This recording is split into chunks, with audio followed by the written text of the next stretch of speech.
pajamas? Have you been in your pajamas all day? For goodness sakes, come on. Or have you been in your pajamas for a month? That's a dangerous thing.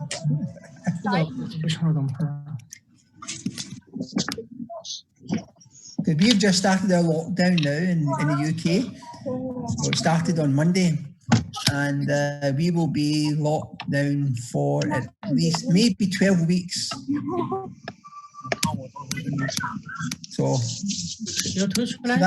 that means there's plenty of opportunity for me to speak to everyone to give a presentation. But we'll talk about that later. Okay. So if everyone's ready, let me start the presentation. Okay. So I'll probably have to mute. Let me just see, I'll have to mute something because I'm getting a lot of, it's not a problem, it's just the... 吕赫好帅啊 let me see.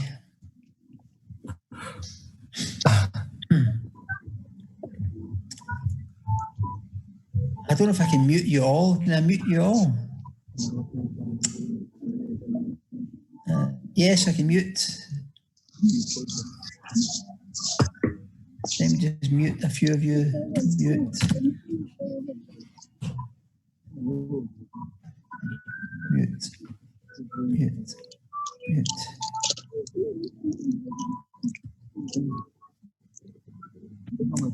Mute.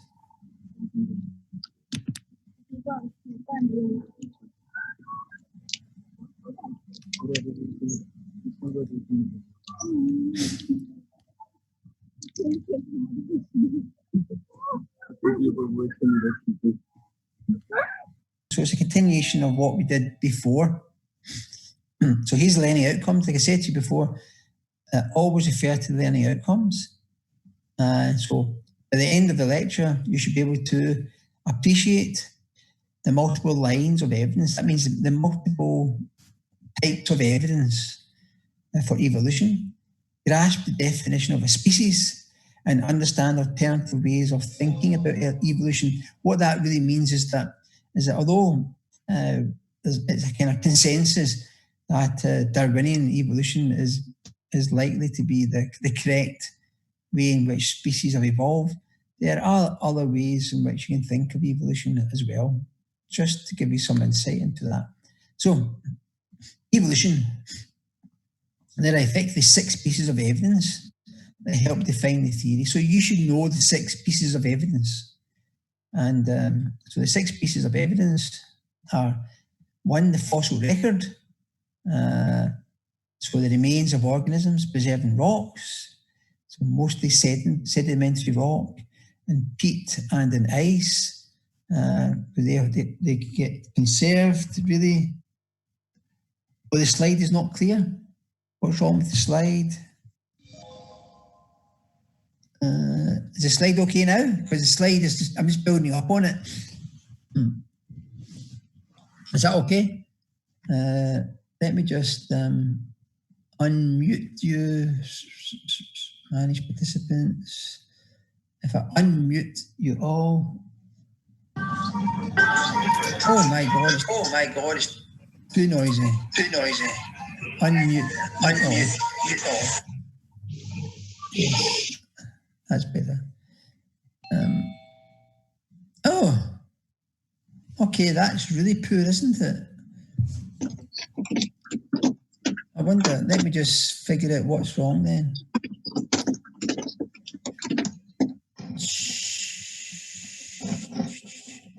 Let me just stop the share a second.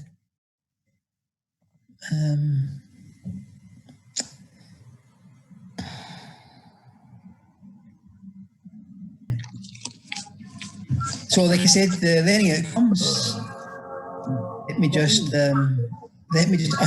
unmute you all again.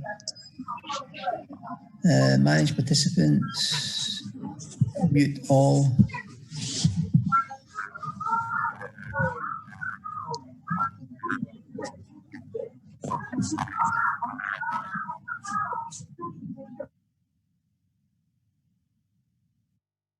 Okay, that's me.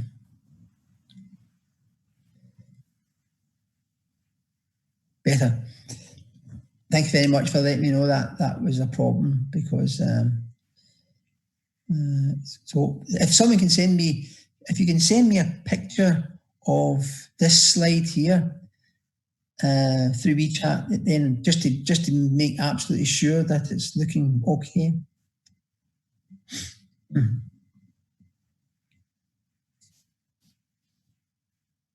Yeah, perfect. Thank you very much. Okay. Thanks very much, guys. I really appreciate that. So the learning outcomes, like I always said to you before, always refer to the learning outcomes, because that's what you're going to be examined upon. So we've got an appreciation of the multiple lines. So a line is really just a thought process for evolution, evidence for evolution. Grasp the definition of a species, then to understand alternative ways of thinking about evolution. That's just the way. There are different ways in which you can think about evolution, and I want you to have an appreciation of that. Now page down.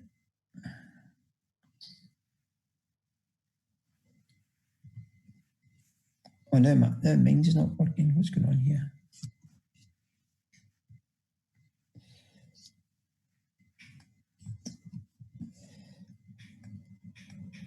No, I can't control my slide deck. For goodness sakes, what's going on? There we go. I have to do it by this method then. So there are 6 pieces of evidence that help define the theory of evolution, define the theory of evolution. So you need to know what the 6 pieces of evidence are. So the first piece of evidence is in the fossil record, and that's the remains of organisms preserved in rock. It's mostly sedimentary rock, peat and ice, and ice is obviously not a rock, and peat and ice. So peat is like a fuel. It's not quite coal. It's just a fuel anyway, like coal. Hard tissues and bones and shells, they're the best preserved. So we actually don't have the whole animal. It's basically the stuff that can be preserved. And then we can date the rocks. We can carbon date the rocks under fossils. So carbon dating, potassium argon dating, and then we can then look at the time course of the decay of potassium to argon. So it's radioactive decay of carbon 14, sometimes to carbon 13. And the thing about the fossil record is that different age rocks contain different fossils, implying that the animals have changed over time. So you can, because of the different age, you can construct a chronology. That's time, which may suggest which organisms evolved into which. If you can see a kind of sequence of events, and in-between types are quite rare. So the kind of the evolutionary stepping stone to the next species, that's quite rare, because those numbers are probably going to be quite small. And for example, Archaeopteryx, which is a intermediate kind of between a dinosaur and a bird. It's like a winged dinosaur, Archaeopteryx. And this is Archaeopteryx here. So it's a reptile-like bird with bird-like characteristics, suggesting birds may have evolved from a reptilian ancestor. And so this is if I remember rightly, this is the animal's legs just here. You can maybe just work it out. There's its arms, and these structures either side of it are supposed to be the outlines of feathers. The feathers are not there, they're just the impression of the feather, and it's got a feather tail as well, which there's a bone running down it. So probably, I'm not too sure it flapped, or if it just glided. We, for the purpose of this lecture, we don't really care. So there's different models of evolution. So the gradualist model of evolution and the punctated model of evolution. So Most species appear suddenly in a geological record, and gradual change is not seen. That's probably something to do with the numbers of animals that are available with this intermediate group. So some evolutionary biologists suggest a punctated equilibrium model, so that animals don't gradually go from one animal to another. There's a clear break between one animal and the other, and periods of evolutionary status punctated by periods of rapid change. So that's why it's punctated. What that means is, like I said, over geological time, there's at some time frame, there's one type of animals. Then you're looking in the records, the fossil record, there's another type of animal.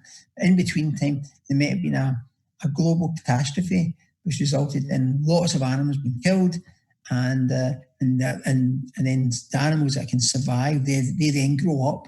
So you actually don't really see the kind of gradual change in the animals.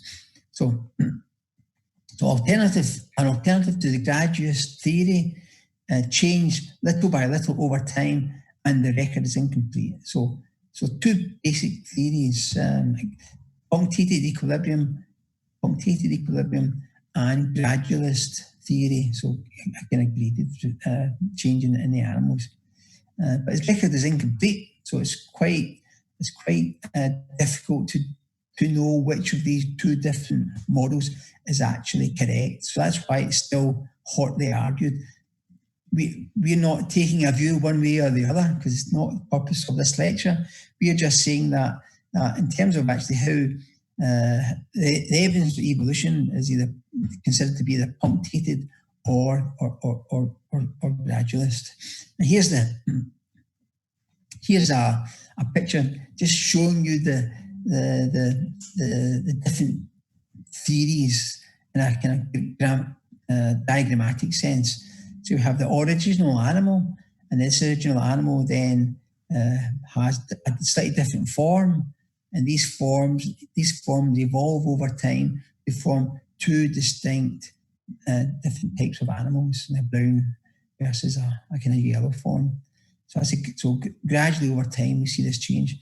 Whereas here it's punctated with a single animal, and then all of a sudden we have two different animals being formed, and then these three different animals actually then go on and make three different species.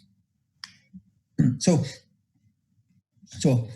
a fossil snake with a remnant of legs from its lizard ancestry. So just showing you that in the fossil record we have some evidence of these changes in the animals. So almost like a gradualist form. So here's a snake, and if you look at this part of the snake here, which is here, you can see the snake actually has got hind legs just buried in amongst its body. And this here is supposed to be, it's an artistic kind of rendition of an ancient snake, where the snake has captured a rat, which is what this animal here is supposed to be, some sort of mammal maybe, and it's got a little arms and little legs to capture it.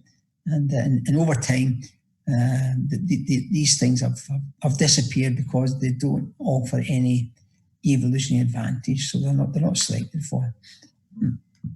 So two, comparative genetics and biochemical and cell biology. So DNA and the genetic code is universal, coding for similar proteins in related species. Vital physiological processes such as respiration are biochemically very similar. And in all animals, especially all animals, and in plants, ATP is a common energy currency. What that really means is that ATP is a source of energy in the vast majority of animals in the planet. So we share a kind of common heritage. And these functional modalities. So basically, these different functioning elements within a gene can be shuffled together, and they can form new genes with new function. And we've got so we have the gene families, and we've got like gene duplication as well. So this is this thing called the molecular clock. Don't worry about the names of the authors. We don't really care about the authors. But a number of protein and DNA sequences differences between two species is proportional to the time since they shared a common ancestor. So what really means is that as time passes, the differences increase from the common ancestor. We will never ask you to memorize this diagram.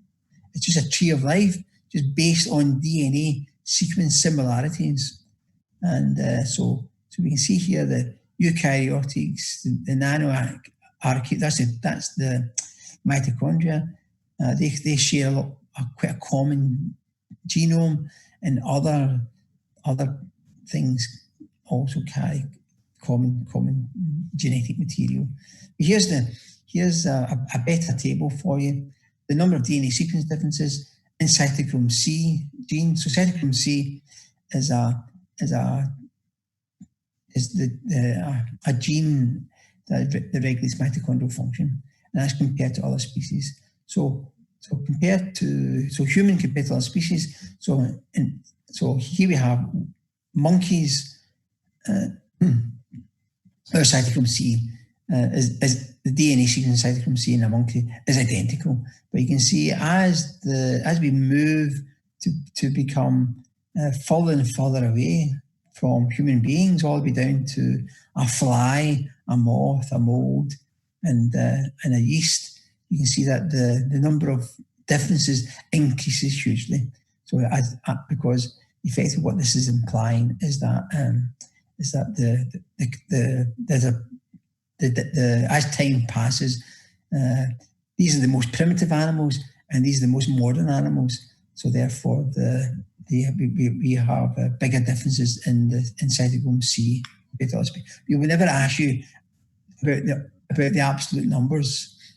So large genomic differences is another one. So there's one set of body plan determining this thing is Hox genes. Humans have 4 sets, increasing complexity of form and function, possible just by duplication and diversion. So here's the single Hox cluster. Don't worry about what the Hox is, and 4 Hox structures, and this is demonstrating there's a the kind of change in the structure of the Hox clusters associated with the different over time. Like I said, don't worry too much about it. And this slide here is suggesting that nature is a tinkerer, not an inventor. So what we're seeing is that new proteins evolve by shuffling old functioning units around, and it's a little bit like building something. For what they've got here, building Lego models or building a house with bricks. You can use the same brick and to build a simple square-shaped house or a skyscraper or something hugely elegant, but it's all the same bricks that are doing everything. So just the way the bricks are ordered and just the way the proteins are ordered, that actually gives you some function. So we'll never ask you to know all of these proteins. That's not the purpose of it. Just to show you that we have just by moving the structures around, we can actually have an increasing diversity of function. So structurally, genomic changes derive this tinkering. So genomic changes drive the tinkering. So chromosomes are constantly shuffling during evolution, and we have because when the chromosomes are moved around during cell division and forming gametes, sometimes there are errors, sometimes there are changes, and these changes actually then result in maybe a change in function and form, a change in the phenotype. Sometimes they're good things, and sometimes they're not so good things. So looking at the third thing is comparative anatomy. So similar similarity of anatomy in related species. And so, for example, they're very diverse mammals like bats, apes, and whales, and they have a similar four-limb bone structure. So they call them homologous structures, very, very similar structures. We also have our hearing, the bones in the ear are also very, very similar. And we've got convergent but analogous functions. I mean, what it means is that they're convergent, but they're the same function. So a bat has a thin membrane it can beat. So basically acts like a wing structure.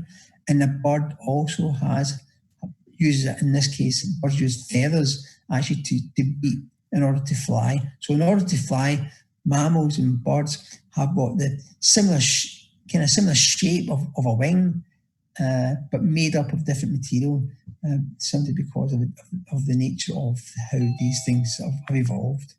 So even insects, compound eyes and the lens and the retina type share some developmental genes. So it suggests some sort of common ancestor, or the final form is adapted to the mode of life. So we have this thing called divergent evolution. So the final form can be changed in order to reflect the selection pressures on that particular animal. So here's an example of homologous structures. So like bat wings, bird wings, insect wings. So in terms of form, they all beat, they all move around, they're all lightweight, using different materials, but they all do the same sort of thing. They all allow the animal to fly. And here's the homologous structures again, in the penguin and the alligator. So what's in green is found is the humerus, the radius, ulna, carpals, metacarpals, and flanges. And you can see they're all present in all these different mammals. They might look slightly different, but it only reflects how the animal has changed in order to reflect the function that's driving its form. And so here's an example of how people think whales have evolved. We'll never ask you to memorize all this, but really what they're saying is that there was a common ancestor and a number of intermediate forms of an animal that ultimately resulted in the modern whale being generated over millions of years. So we can't really see it. And in the whale, this vestigial means it's a remnant of something. It's got no function whatsoever, and it's still found in whales. So the hind leg bones are still present inside the whale. But if you looked at the outside of the whale, you'd think it had no legs at all, but they're still present. So you can see where the remnant of it is still present. So the reason it's probably still there is because there's no advantage or disadvantage for getting rid of it. So there's no selection pressure on the whale to get rid of it. So look at speciation. So by definition, so I'd like you to memorize this definition. So a species, a group of organisms with similar features which can interbreed to produce fertile offspring and which are reproductively isolated from other species. So that's the definition of a species. So an organism with similar features which can interbreed to produce fertile offspring and are reproductively isolated from other species. So they can interbreed to produce fertile offspring and reproductive isolated. So that's important elements associated with it. So isolating mechanisms that can produce different species.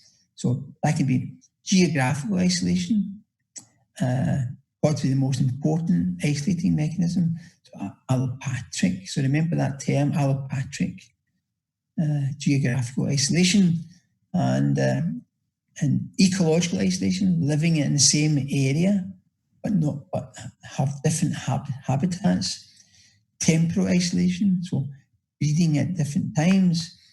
behavioural isolation, courtship rituals slightly differ from different animals, and mechanical isolation, anatomical differences will prevent mating, and gamete isolation. So the gametes, so the sperm and egg cannot unite, and hybrid isolation. So the offspring are infertile. That's it. Sympatric. So that's like if you mate, a horse and a donkey can mate. You can have offspring, but the offspring, the mule is infertile. So you can't. The mules can't breed to just more mules. So that means then the offspring are isolated. And there's examples of these things, isolated ecosystems all over the place in different parts of the world. This is an example of it in a Romanian cave. So some bizarre organisms, 200 million years apart. There are 44 unique species have been identified in this one cave, and they're in deep caves away from the light. So how do they get their energy? And they get their energy because there are bacteria, chemosynthetic bacteria, can survive there, and they become the one of the energy sources for other species preying on them. And so they're what are called the primary energy generators. So it's a lot of interesting organisms that have been identified in these caves.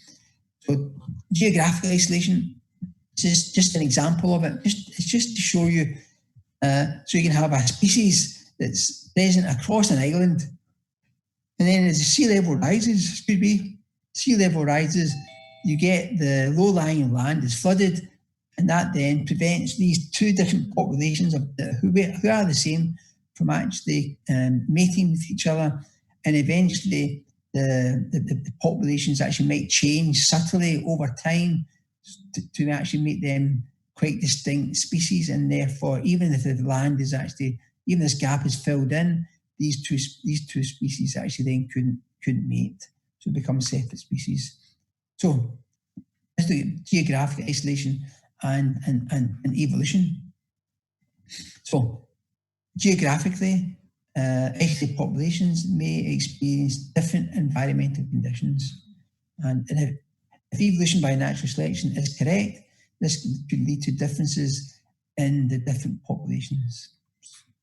And essentially, this is what Darwin found on the Galapagos Islands and the Wallace line. That's going back a couple of lectures ago. And so the species resemble mainland species, but there were some crucial differences. So when Darwin looked at some birds, some finches, he found that there were 14 distinct species different in size and beak shape. And they coined a phrase, or they defined a phrase called adaptive radiation.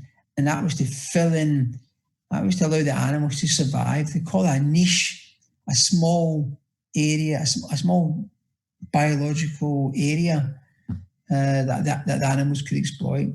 So that was mostly diet. So the beaks on finches reflects the type of seeds that the animal can eat. So some of them are specialised over time. So here are the finches that Darwin noted, and you can see that this is the original species, and the original species. If you took this original species and you bred millions of them, you would actually see that some of them would have slightly longer beaks, some of them have slightly shorter beaks. So the beak length actually is varying in amongst the original species themselves.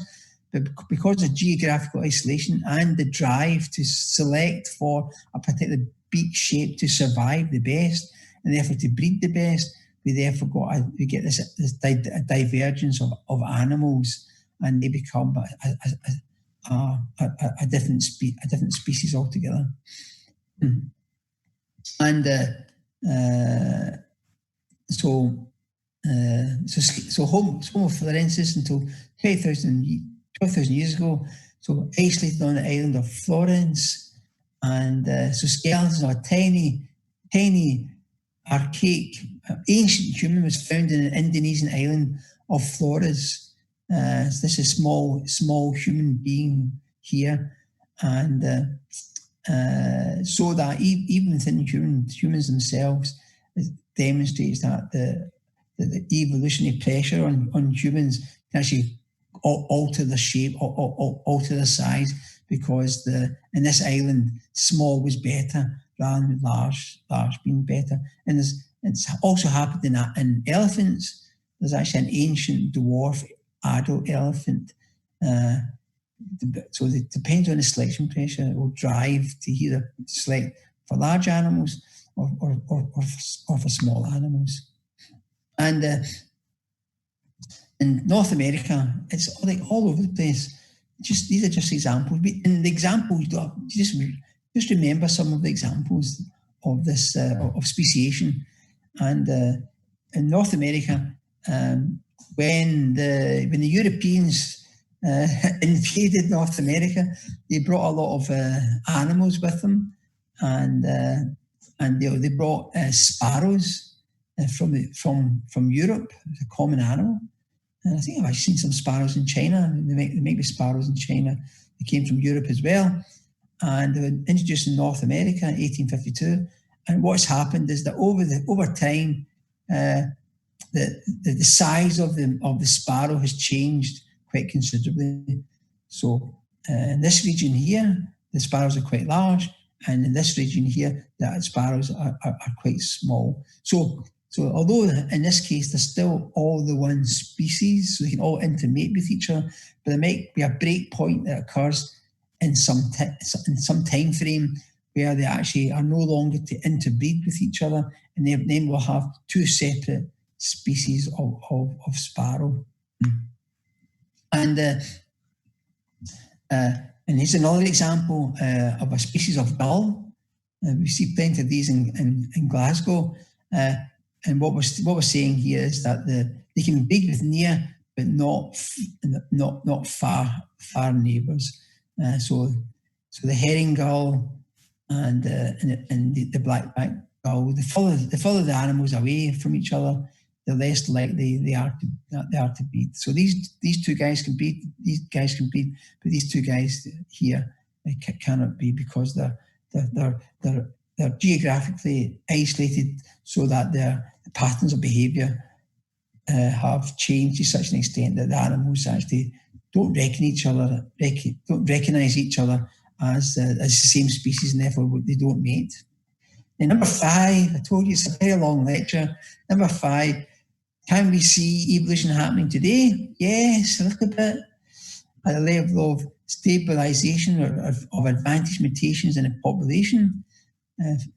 I would say that if you look at bacteria, that's probably a good example. And we can see microevolution changing allele frequency in response to environmental pressure. So some traits are being preserved because of the selection pressure. So, for example, in some heavy metals, which are like lead, so lead mining, so sometimes you pronounce that lead, all depends. You call it lead. So in the past, the lead would kill off the plants, but some plants have adapted to actually tolerate high levels of lead, and they can grow. In fact, we exploit that to try to reduce the lead in some parts of some areas, industrialized areas, to try to recover the land. We've seen pesticide resistance in insects all over the world, and there are all over, I think, in Africa and parts of Asia, if I remember rightly. There's a large numbers of locusts flying around, decimating crops, and some of them are resistant to pesticides. If I remember rightly, Chinese government have developed a really nice organic or biological insecticide that's being used to try to kill off these insects because they're decimating the crops. We've also got antibiotic resistance in bacteria, And but I think bacterial resistance is an ongoing problem, and we can see that kind of microevolution because we can see that drug resistance that happens really, really, really quickly. And look, you don't have to remember that or memorize this slide.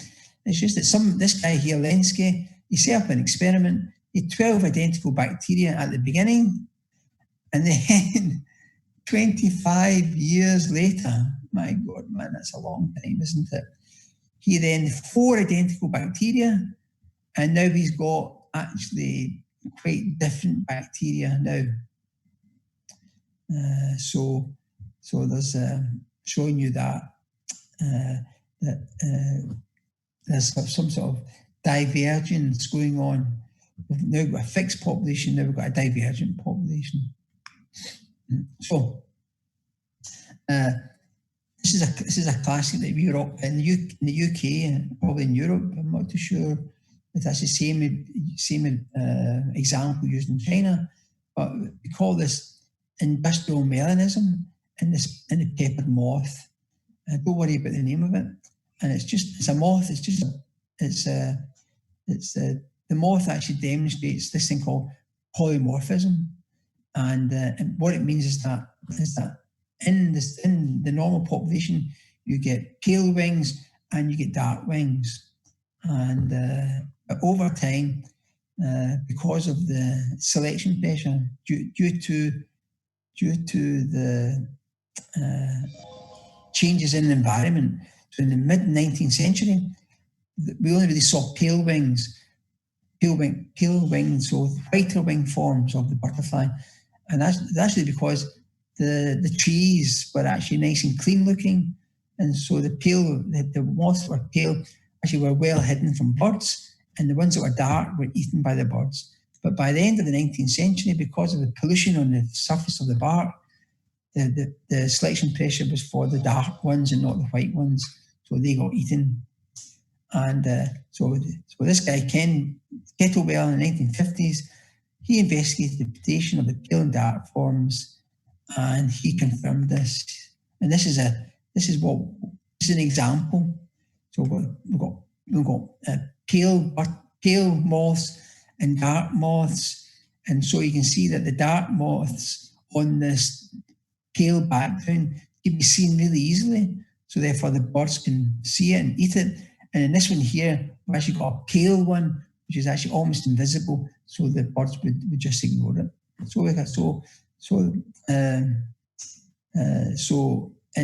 On surfaces where the pollution is high, the dark moths would be okay because they'd be in a dark background. When the pollution is very low, the pale moths would have an advantage. And this is just showing you that the microevolution in finches basically is driven by, in this case, the food supply. So big seeds, small seeds, big bills, small bills. So the big seeds eaten by these guys, the small seeds are eaten by these guys. That's all. So artificial selection. So humans can act as a selection pressure. So we've got natural selection and we've got artificial selection. I'm not too sure about artificial selection, to be honest with you, because we're all part of a selection process, whether it's a natural occurring or artificial. Anyway, it's called artificial selection. So effectively, we can impose rules on our environment, and those rules are driven by us. So we can drive the shapes of different animals. For example, for crop plants, food, animals. So here's an example of our artificial selection, where we specifically bred a dog, tiny, and this is the other legs of another dog, which is absolutely huge. And there's the human being. So the human person is actually selected for animals that are small and also selected for animals that are big. So we are the selection picture rather than nature. Anyway, never mind. So So this slide here, this is just to make you think, okay, everything I've told you today about evolution is wrong. Okay, so it's just to make you think a little bit, rather than actually say, just ignore everything. But rather than that, it's maybe the wrong way to think about it, because it's a theory of evolution, and people are still working on the theory. So, what these images have in common, effectively, they are all avatars. Something that's presented to the outside world, and it may fool others in that it is in control, but in reality, there's something else inside that is which is in charge. So, so how do we apply that? How do you apply that to life? What this theory is that we are just carrying our genes, and our genetic material is driving us to make changes. So we're the avatar. We are just the carrier bag to ensure that our genes are replicating. And so there's a guy called Richard Dawkins, the book back in 1976. He produced a book called The Selfish Gene. It's actually an interesting read, and you might find it worthwhile just reading it. It's good for your English, and it's also good for your science. So the thing about the selfish gene is that you may think you're an individual with a free will, so you can choose what you want to do, when you want to do it, everything about that.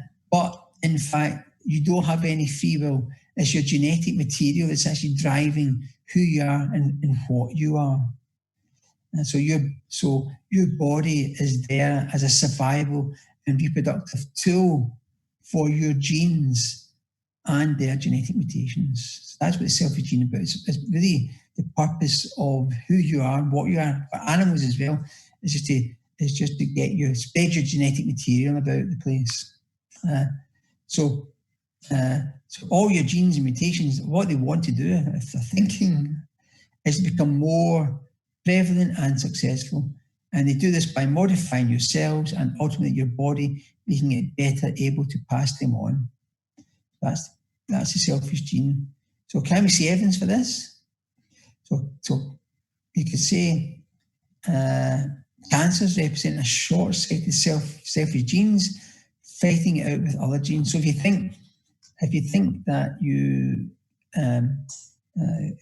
a cancer is a form of where the genetic material has been altered by mutations, and those mutations have resulted in this cancer cell growing, and then the cancer cell grows and exploits basically the healthy body to continue to grow, and your own body then has to try to kill off these cancer cells. Sometimes it does it successfully, sometimes it doesn't do it successfully. But the problem with that is that the cancer cells, they're like parasites. There's no end product apart from death, you could say, if they're not controlled. But so unless the cancer mutation is found in the genetic code of the sperm and the ova, and then that allows that sperm and ova to be fertilized and to grow on to carry these cancer genes forward, then that would be one way in which these cancer genes could be controlling their destiny, you could say. So, selfish gene 3, sexual selection. Sexual selection depends not on a struggle for existence, but a struggle between the males, usually for possession of females. The result is not death to the unsuccessful competitor, but fewer or no offspring. So sexual selection. So the females select who they wish to breed with in order to produce in order to not waste time producing eggs or offspring that are not going to reproduce themselves. So they then select for the strongest best mate as possible. And so the struggle can involve either female choice or male-to-male competition, intersexual. And so this tries to explain sexual dimorphism, indicates good genes present, and maybe a driver for evolution. And so let me just...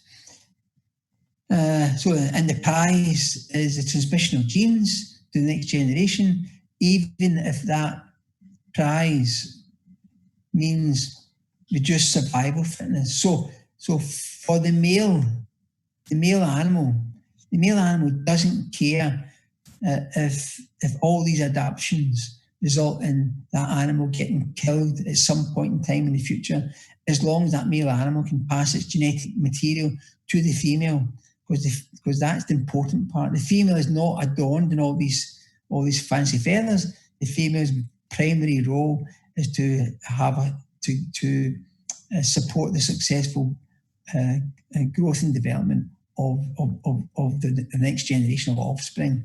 So the male can have a short lifespan, but as long as it's successfully passes its genetic material over to the female, then that's okay. So don't think that evolution comes without a price. Evolution is blind to the future. Over specializations and dead ends are possible. So The Blind Watchmaker is another book that this guy Richard Dawkins produced, and so evolution has to make use of pre-existing structures. So sometimes these structures are result in over specialization, and that can compromise the viability of a particular animal. So that means that effectively, potentially, extinction is normal because the animals have become too specialized for a single environment. And then when that environment changes, then those animals are unable to adapt because they have become, like I said, too specialist. There's not enough variability within the form of the animal for them to adapt successfully and rapidly if there's been a change. So these are just some examples of it. And a little joke, all my friends are gone, so the dinosaur's feeling all lonely. Now the last, so series of mammal will fend off the asteroids, so these extinction events are very rapid changes in the environment, and therefore those animals that are least likely to be able to adapt to that are more likely to die off. So in the fossil record, you can see large fossil records of animals that have died over a very short time frame. Now, this is one example of an animal that is a little bit over specialist, and that's the panda, because a panda eats bamboo shoots, but it's actually still got kind of carnivorous mouth parts, and the bamboo shoots are a really poor source of food, so it has to spend all its time eating, and because it's such poor nutrition, the female panda can really only breed very, very, very slowly because there's just not enough food for the animals to feed on. And what's happened to the panda, as China has become more industrialized, the amount of bamboo that's available has become fewer and fewer. The animals can't move with the bamboo. They find the richest bamboo shoots. So the numbers of pandas in the wild has reduced quite substantially. But that's the benefit of humans. So a human can actually have a positive intervention to if these animals are important to us, because I guess we are the top species, so we can decide which animals are important and which animals are not important. So across the planet, we think that the panda is an important animal, and so there's been a big increase in our understanding of panda reproduction, and China sends couples of pandas to different parts of the world. So I think in Scotland, Chinese government gave us 2 pandas, a male and a female, and but they're really slow to breed, and sometimes the males don't know how to breed, and the females don't know what they're doing either. So they need humans to intervene. And there are other examples. You could say that there are many other animals where they become over specialists. So, like elephants, for example, they eat huge amounts of food. They're just the range for elephants just doesn't exist anymore. They've been shot for their ivory, and so therefore elephants are producing less ivory as a consequence. So there's lots of different examples of animals that are on the brink of extinction due to loss of habitat and other things. So, evolution summary, here it is here. Remember all these things and with some examples. And so this bottom part, evolution is cold-hearted. What that means that it doesn't. Evolution doesn't care about you as an individual. Evolution is acting upon the whole species, and it's blind. It means it doesn't actually. Evolution is only responding to the pressures associated with the environment. And therefore, you can look at these things, this summary slide, or some textbooks. So hopefully that you've all still awake. I'll unmute you all. You're all still awake. And I need to mute my microphone. All I can hear is myself speaking, and let me just fix my own microphone.